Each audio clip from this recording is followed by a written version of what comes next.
When I left the orphanage, I moved to the UK, got my first job for like $6 an hour, and I was literally shitting to a bucket.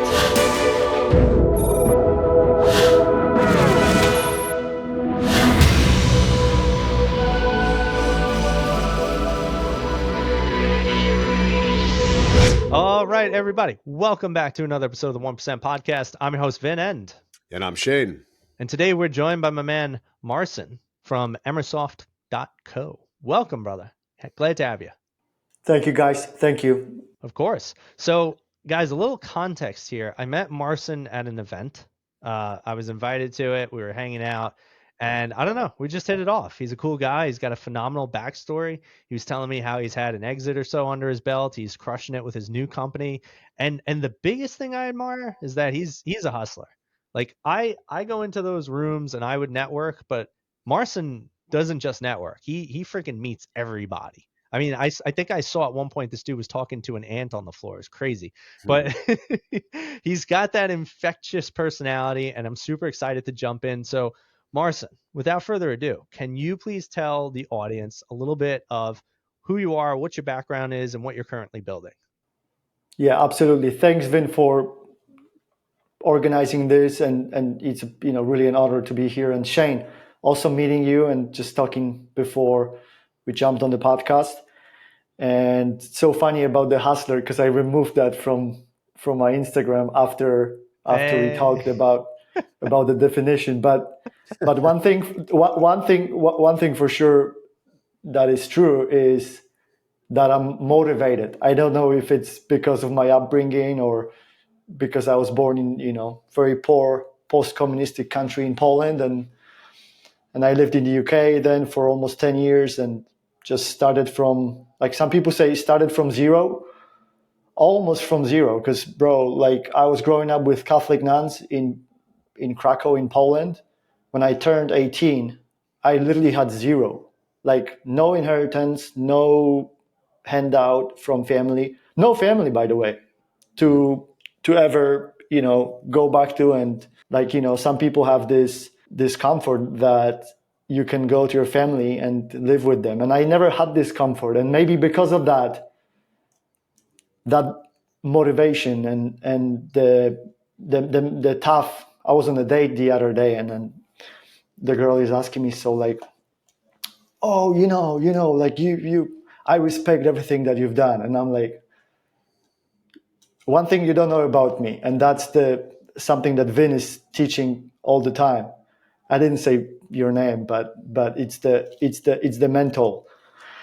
And I said, I've been through so much shit, literally through so much shit in my life, that one thing that I know that I can probably bring to this podcast, it's the mental. Because, and then you even said that, I think it's mostly the mentality when we met at Emberly's event. So today, I hope this is going to be a manifestation of this mental that's been developed over the last 32 years. Well, aside from building your mind, what have you been building? Tell the audience. Oh yeah, for sure. So I founded Emersoft. Emersoft is a web tech, originally web tech. We specialized in front end. We got a contract in London with Canon. It was a big contract just on the front end, user experience, user interface. And originally I was a software developer. That's how I started my career. I'm not going to go into details because I talked about it on a few other podcasts, where when I left the orphanage, I moved to the UK, got my first job for like $7 an hour, maybe $8 an hour a day construction. And I was literally shitting to a bucket. And again, you can beep this, whatever. I don't know if you can swear on this podcast, but yeah, you're good, man. People want to know about you shitting in a bucket. Let's do it. Yeah, everybody's shitting, somewhere. So I was shitting in a bucket, and that was the humble beginning in the UK, in London. Barely could speak any English, and especially in the UK, people have such very, very funny accents. And despite all of that, within 3 years, I started this business, Emersoft, and we started hiring my first maybe 5 employees. that's 2017, 2018, just so I can put it on the timeline for you. And I'm just developing, and I just had this idea that I have to expand and go into the US. So I went to this event with Cardone. That was just one of the first 10Xs in Vegas. And that was one of my first events because I was looking how to sell, how to learn how, basically how to sell. and I didn't even think about what is it going to do to my career, like the people that I'm going to meet later on. I just booked a ticket to Vegas. Mind you, I already had some money from the contract with Canon. So I bought my first investment property, started learning here and there about like how business works, how finance works. Didn't know anything about investing at this point yet, other than like, knock on doors, get a contract, sell them something, and then show up every day and fulfill this contract. And I'm talking about front-end development, web tech for people that are not into like the weeds of how the programming works. And it was all before AI was so famous. So different days, and it all worked different. Everybody was developing their own software before. Now we have tools for everything, even like this podcasting thing. It was all really custom built. Most of the things were custom built rather than what's going on now. But fast forward, I met a lot of people at this event in 2017, I think 18 in Vegas, that then became my clients. And because of them, I was able to, it was a launchpad for me here in the US. Some of the names, Gary Cardone, Bradley, I was just on his podcast in Vegas. And just because of that, because, I didn't have any credibility in the US at all. Like, how would you trust, some funny guy from Eastern Europe or from Central Europe, wherever you want, speaking this funny language? And like, how am I gonna trust him? He's here in the US. So just because of the names, referrals, that's how our business grew to 25 employees, contractors, and obviously it was, all because of this one event and the decision to go into the US. And then during that time, we had our cough season. So you might COVID. Yeah. So you remember, and then I was like, I didn't know about customer diversification. Didn't understand, that you have to diversify your customers. I'm like, we have one huge contract and just some smaller accounts, insignificant revenue at all. And I didn't know about it. But then I'm like, once you have this client, like nothing can stop it. Nothing. Oh, COVID happens. And so our contract is paused. At that time, I was like, okay, I'm really making a decision and I'm moving to the US. Mind you, I was going back and forth. So I would go to the US for like a month, two, and then I would return. And I was traveling a lot. But at that time, I'm like, okay, like there's no, like, I'm making a decision going to the US. And here's another story. So how do you get to the US when there's executive order that Europeans cannot go, like you cannot travel at that time? So first thing that I did was like, that's logical. Like, why don't you call your lawyer? Call a lawyer and get a consultation. So the lawyer says, do not go. Like, that's not the time to go. Like don't even, you're gonna be deported or blacklisted. Don't take this risk. Just wait. And obviously you could apply for this, for this special visa, and you could somehow, get into the US, but that's a long process. Like I don't have the time. And remember, it was like peak COVID. So people are kind of scared, and I was scared too. But I'm like, we have to. I just have to take this risk. This, if I'm gonna be blacklisted, deported, potentially those are gonna be the consequences of that decision. But I was ready for that. I was prepared that that's probably the worst case scenario. And so I made a decision, and I'm like, okay, I'm going to the US, and now I just need to find a way how to do it. So like, know what's your goal and find a way how to do it. I think that's like, if you track this story, and if there's a takeaway for me, obviously for me, because that's something that worked for me every time. And so how do I do it? Just because it's a really cool story.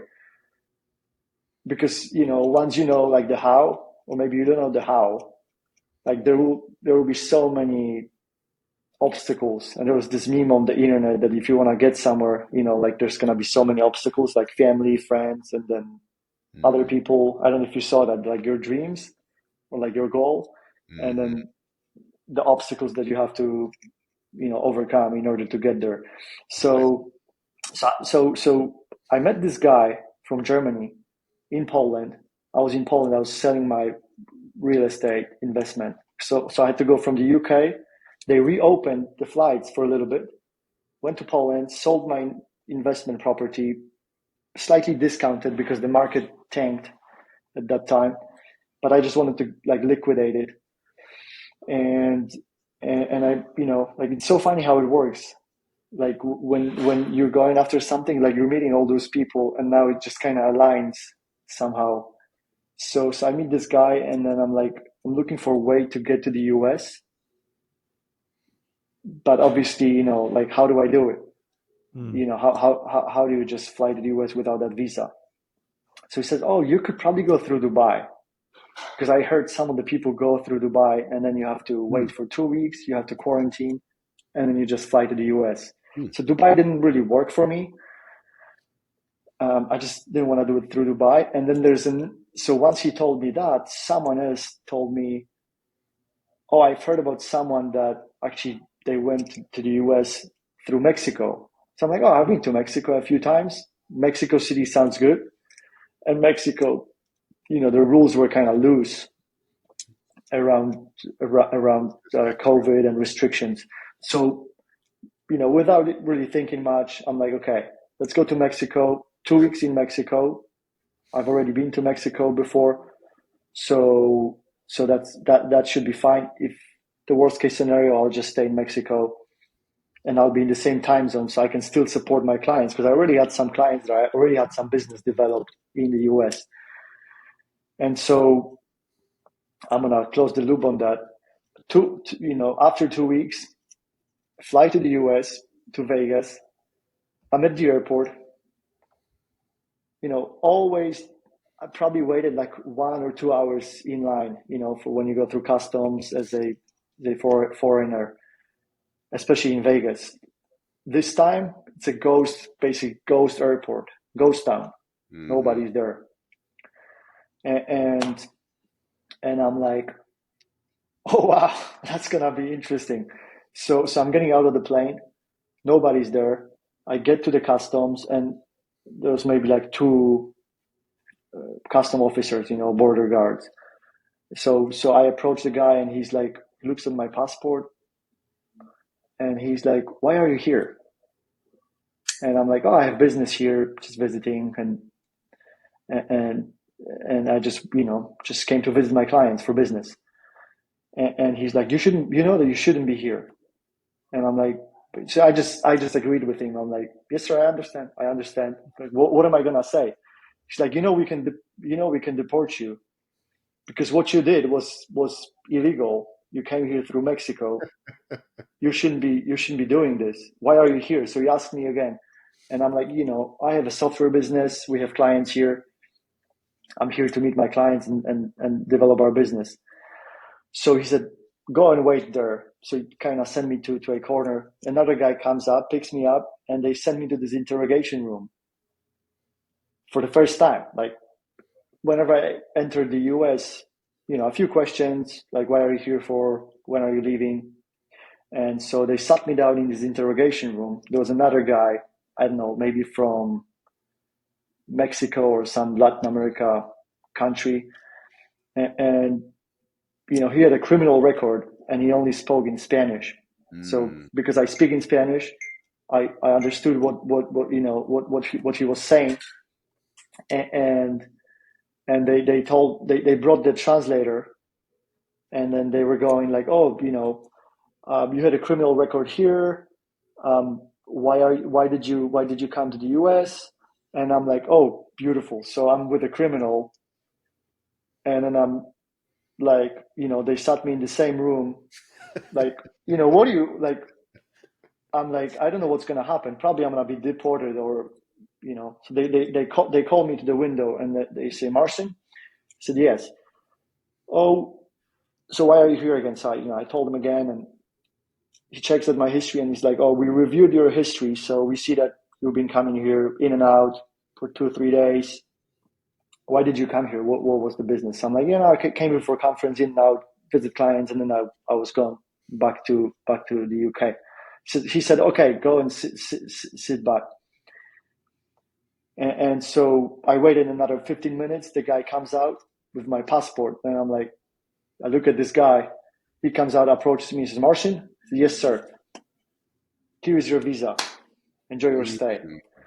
I ran out of the airport, found a lawyer again. Like, how do you find an immigration lawyer? How do you get the visa? But again, got the green card within like a year or so because of my business. And like, I didn't plan it. I was just prepared. Again, I tell this story because there's so many beautiful things about this story where, like, you want something and there will be, you might not be as lucky as I was, but if you don't swing the bat, you're never gonna be lucky. Like with Shane, he was telling me about the automations for the outreach. Like some people tell me, oh, I have no clients, I have no customers, and I'm like, how many emails did you send? Are you doing any paid ads? Or yeah, I tried it. Yeah, I've tried it too, but you have to try every day. Like if you want to get a customer, you have to be in front of a customer. The same with the podcast, kind of similar thing. Like why would we do it? Because we want to help people.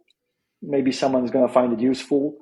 But at the end of the day as well, there's a goal. There's a larger goal and this piece just falls into that smaller goal. So anyway, I just love this story. So just wanted to bring this story, and the rest is history. That was 2000, I think, 20. Right. And obviously AI happened, and so many things in our tech business.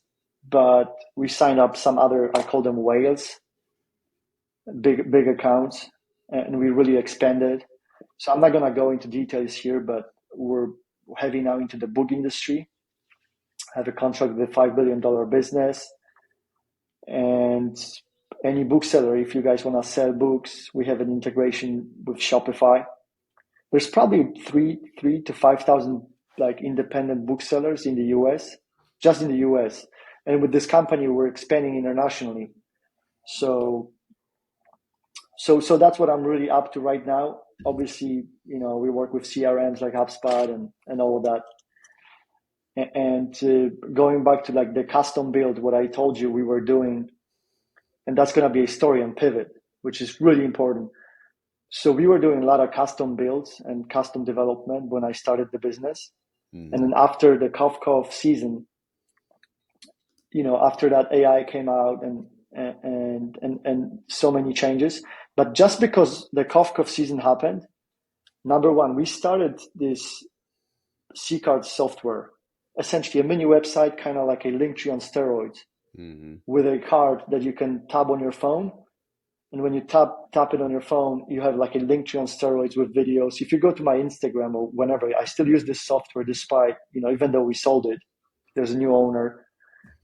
And, so because of that cough season, we noticed that, QR codes were really getting popular. And just we went into this, we were one of the first ones, like you've seen so many competitors, but we were one of the first ones to even come up with this, like, NFC tap technology, QR codes, all the pieces were there, but just there was a catalyst of COVID, where everybody started using this, and they were like, oh, now is the time to get it. And we did pretty well with that. We had over like 2,000 clients, and I exited the business last year. So, I can tell you about the mistakes as well that we made. But anyway, there was a custom build from zero, from the concept, like noticing something on the market, and then building this whole software, getting customers organically, going to conferences. Like we went to one conference, we pretty much made like 100K in revenue. One conference, 2-day conference in New Orleans, 100K. Like when I saw that, I'm like, wow, like I better focus on this deal. So, and it's just, it's so awesome to use something and then sell it as well, because, it's so aligned. So like whenever I sell something, I'm like, I love using this software. So for example, I'm selling HubSpot because guess what? Like I'm on HubSpot every single day. Or like if you have a CRM, and by the way, every business should have a CRM. We're talking about scaling, right? You said you have men from like 30 to 36 and they want to scale their business. So I know I threw a lot of points here, but I'm going to close loops on all of those. So number one is like you have to have a CRM if you want to scale. And that's what we noticed with our business. We were doing a lot of custom development. That business kind of dried up. And so we switched to partnering with tools. So Shopify, I'm going to just name the publicly traded businesses. Shopify, HubSpot is private, but there are some other private big companies that we partnered with. And our strategy is to go after those big businesses, exploit inefficiencies, and create automation in place for that. Because we've noticed that the market, they don't want to build anymore, because with AI, you have the perceived value is discounted, interest rate went up. So with that, you just, as a business owner, you have to learn and you have to adjust, and there's always money to be made. As long as but the core business stayed the same. We didn't really, I didn't, from one day from software business, I didn't go and started selling shoes or something like that, because there's so many entrepreneurs that they do things that are completely different, which is fine as well. I prefer my strategies like do something that's like aligns with the spine, because you already have leverage here. And so, that's, and I was going to close the loop on the pivot as well. So that was from the custom software development to noticing what's going on in the market, selecting the tools. And at the same time, we were exiting a business that we built from zero. And that kind of era of custom development, was kind of coming to an end with AI. Because I would do the same for my business. I would just utilize the tools that are there, like the one where we're recording the podcast. Like, why would I build a tool for podcast recording? I'm just going to take it and leverage that and then use it, like pound this tool and use it. Because that's another thing that people don't do. They don't actually use it. So if you don't use it, like, how are you going to scale it? How are you going to grow it? But it's so easy now. It's so much easier right now, I think, for anyone building a business, using the tools, scaling, leveraging, and getting like cool people like you guys. And the more hands you shake, the more money you make. I posted about it today. It's a good quote. So it's just reminded me, because you're gonna need all the people, all the connections to scale and grow a business. Well, what a phenomenal story. I can't believe that you actually went out on a limb and went to Mexico and then went here for the hopeful, crossing your fingers that you were going to stay, and it actually worked out. And then you were able to exit an amazing company because of that. I love that you miss 100% of the shots that you don't take. I think entrepreneurship really is really just a game of last man standing, right? It's not how much money can you make, it's how can you evolve and how can you adapt and change, especially with technology changing like this, how it is. My question is now you sold this business a year ago, and it looks like you've started another business that's almost similar, right, as far as software is concerned. So what is it that you're focusing now? Yeah, great question. So right now we're doing a lot of CRM integrations. That's one spine of the business. And mind you, we just sold a product, so assets of a company that we created. So our umbrella business still stays the same. So the same branding, Emersoft, and we sold assets of Emersoft. So and that those assets basically were, there was a separate entity created from those assets with the new owner. Mm-hmm. And so umbrella still stays the same. We just changed our products and offering. So from focusing on custom softwares, whether built for us or for customers, we focused on utilizing existing softwares and then just being really great at integration and educating our customers. Why is it needed? Like, why do you need a CRM, for example? Because it's way easier, because every business needs a CRM. I think we all agree on that. We don't need to go into what CRM, but you need a CRM for, like, if I were to start any new business, any new venture right now, first thing I would do is get a CRM, because where are you gonna, like, business is just, you need to have a database of contacts and have a way. I call it a marketing machine. You as a company, and Shane, you have a piece for that marketing machine that probably every business needs for the outreach that you're working on. So whether it's cold email that we do as well, and we set up cold email infrastructure for our clients if they want to, because again, like, we use it ourselves. So I'm like, that's a great product. Can you elaborate a bit more on the actual integration aspect? And you're saying CRM integration. Are you like specific with HubSpot, and are you setting up these CRMs for customers? Or like, what specifically do you mean, like, through integrations? Like, when I think of integrations, I think of like you're incorporating tools to speak to each other. Like if you're using like Zap or Make, like if I get an email that comes in of a hot lead that's interested, I want Zapier to essentially go to my database and connect to my database and saying, Marcin is interested in a virtual assistant.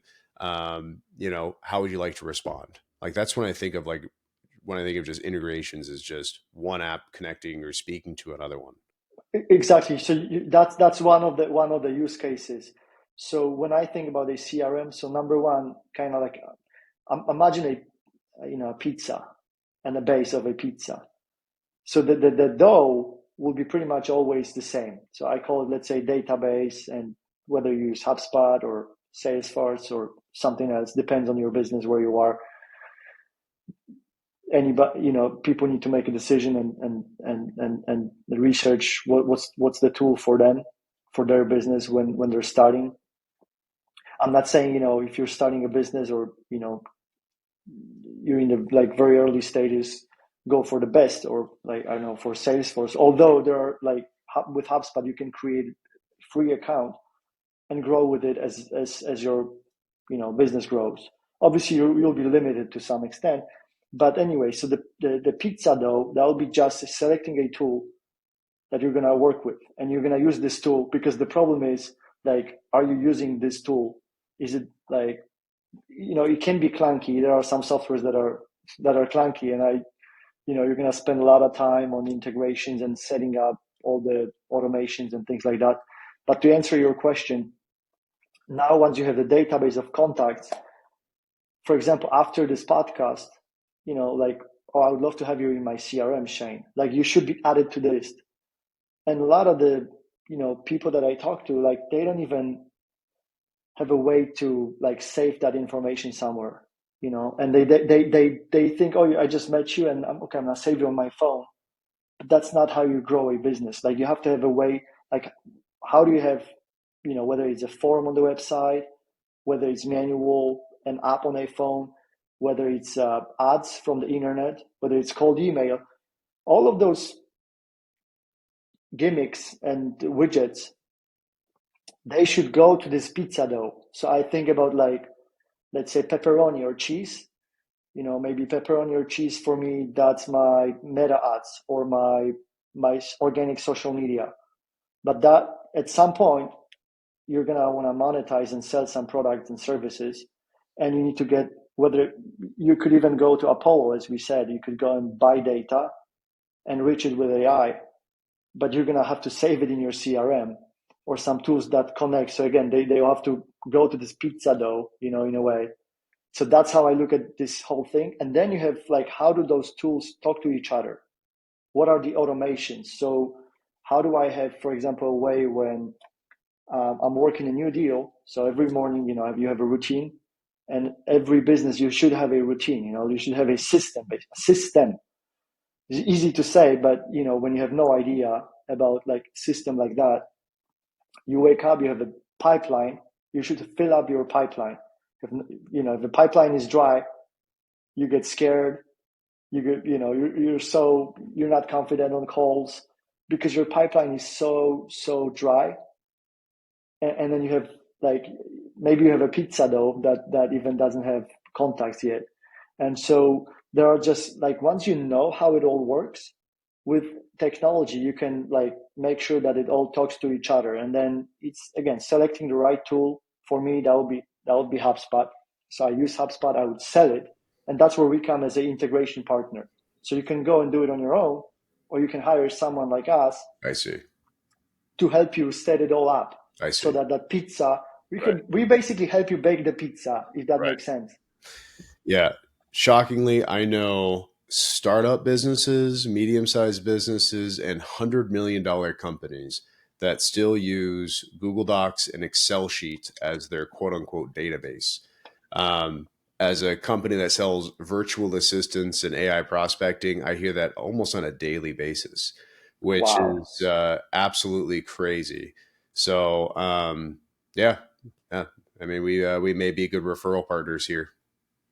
Oh yeah, for sure. And then there's another side of the business, and I'll be very, very brief. We go and then we create, basically we go into a vertical. So right now we're in the book distribution business, book selling business. And we created a partnership with a huge company, and we created a solution. So we noticed a gap, we filled this gap, and we have, I don't know if it's my advisor told me, oh, so you do a blue ocean strategy. I'm like, what is that? I'm like, because I don't know how to call this strategy. I'm like, that just works. Like, you go to a market that's not saturated, and you look for a solution, and you make sure that you partner with the big player. You show the value. You have to have a product, specific product, and then, man, once you go into this not saturated market, you can do upsells on top of the pizza dough. Maybe going back to the pizza analogy, because I like it, or steak, so you sell the steak, and then on top of that you can do upsells. But like, think, what's your steak? Because that's gonna be like a door opener to a specific vertical and specific market that you can really focus on. You have no competition. Marcin, I got to ask you a few more questions, my man. We're coming close to the end of our time here, so I want to make sure that we get to ask you a few of these really. These are some of my favorite questions. One of them being, what is the best piece of advice that you've ever received? Could be life or business, doesn't matter. Great question. I don't think I have one piece of advice that one best piece of advice that I've ever received. I think it's a combination. Like, it's just so many different things at different stage of life. But one thing, I wrote a book in 2018, and the podcast is called 1%. So I have to stick with that. I have to stick with the theme. And you probably know where I'm going now, but on the first page, my dedication of this book was, I dedicate this book to all of the people, because that's something that I needed to create maybe in my life, was to create a framework and just an easy way to see like the compounding effect the 1% every day in, personal or finances, investing or whatever it is. But I wrote the dedication, and it was, I dedicate this book to all of the people who want to be better than they were the day before. And whether it's 1% or maybe 0.5% or maybe 2% every day, but let's stick with 1% because it's 1% podcast. That's it. I love so it. That's probably, and I think, and then you're not overwhelmed. You can't be depressed because you're like, hey, I need to be better. So if you're gonna be better, like if you get depressed, and there are so many people that are, man, anxious, depressed, I'm like, what is going on? So maybe that was the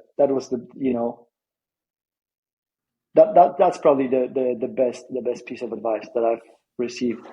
Well, and that brings us to actually that next question. So it's funny that you mentioned the 1%, because the next question is, what is your version of a 1% life?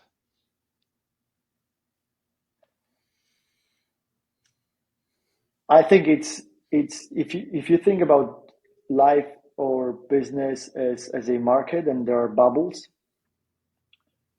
And I'm not saying that you have to be like 1%, because I don't think anybody is, like you could say, oh, Elon Musk is 1%. Yeah, but probably it's like 0.00 in some certain category. But I'm pretty sure there are so many people that are better at specific categories. But if you find, like, even the strategy that I said with business, where you find a market and you can create a product, a solution for this specific set of people, for this specific market, then that's a recipe, in my opinion, where you can be 1% and then focus on this bubble, and then go and find another bubble, go and find another market, because it's not too overwhelming. Like if you break it down like that, if you chunk it down like that, it's really not overwhelming, because you're like, I'm focused on this specific industry right now. And you have volume, you have, like, if you date, if you're dating, for example, I know you're not dating, hopefully. Shane, are you dating? Oh, my wife would kill me.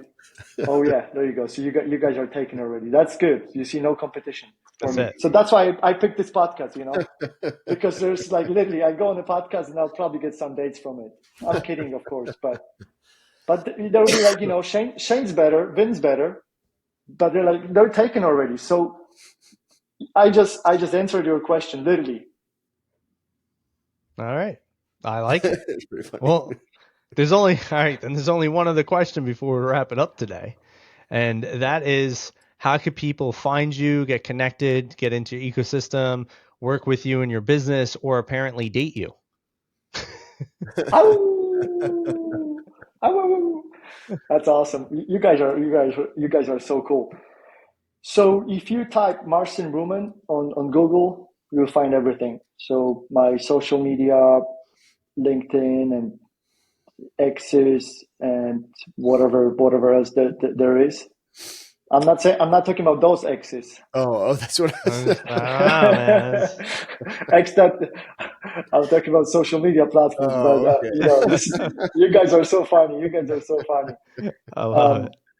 And then obviously, if someone wants to, obviously, if you type my name, you'll find Emersoft, but Emersoft.co, or just put Emersoft in Google, or through Google you'll find YouTube and Instagrams and everything else. So that's the best way to But I would say just connect with me on LinkedIn or Instagram, whatever you use, or if you use X.com, I'm also there. And because, again, the more hands you shake, the more money you make. So I would love to get connected with everybody who's watching this podcast. Like, if I do that, that's gonna be my top of the funnel, And I'm kidding, but That's it. Marcin's excited to do business and do dating with all of you. So reach out, be a part of his ecosystem, find this man, and definitely check out what Emersoft has going on. So Marcin, thanks so much for joining us, my man. We appreciate having you here. Guys, if you like the episode, leave a comment, like, share, follow, subscribe, tell your friends, tell 2 friends, and they'll tell 2 friends, and now somewhere at like 50 people or something. So as always, that's how it works. that's how it works. Shake the hands. As always, people, I'm your host, Vin, and And I'm Shane. And that was Marcin. See you, everybody. Bye, guys.